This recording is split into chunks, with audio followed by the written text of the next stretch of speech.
Social media খুললেই বিভিন্ন সময় বিভিন্ন ধরনের ট্রেন্ড চোখে পড়ে। কখনো ডালগোনা কফি, আবার কখনো ঘিবলি আর্ট। সম্প্রতি কিন্তু ভাইরাল হচ্ছে কাচের গ্লাসে হলুদ মেশানোর ভিডিও।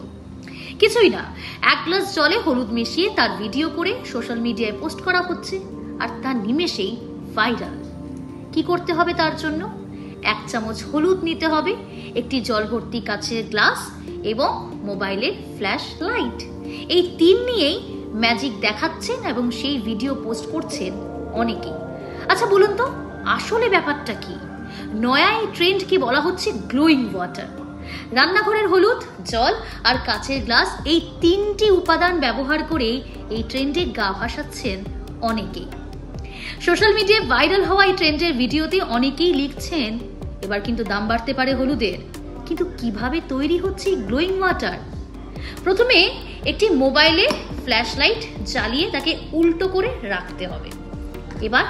এবার কাচের গ্লাসে জল ভর্তি করে সেই গ্লাস রাখতে হবে। কোথায়? জ্বলন্ত ফ্ল্যাশ লাইটের ওপরে। আর তারপর ঘরের আলো একেবারে নিভিয়ে দিয়ে কাচের এই গ্লাসের মধ্যেই ফেলে দিতে হবে 1 চিমটে হলুদ। জাদু। আর এই গুঁড়ো দেখুন ধীরে ধীরে মিশতে মিশতে একেবারে জলের সঙ্গে মিশে যাচ্ছে। আর তখনই এই ছবিটাই কিন্তু ভিডিও করতে হবে, যেমনটা করছি এবং দেখাচ্ছি আপনাদের। আশা করি এই ভিডিওটা আমার মতো আপনারাও তৈরি করুন এবং আপনাদের সোশ্যাল মিডিয়া পেজে আপলোড করুন। মুহূর্তে ভাইরালও হতে পারেন আপনি।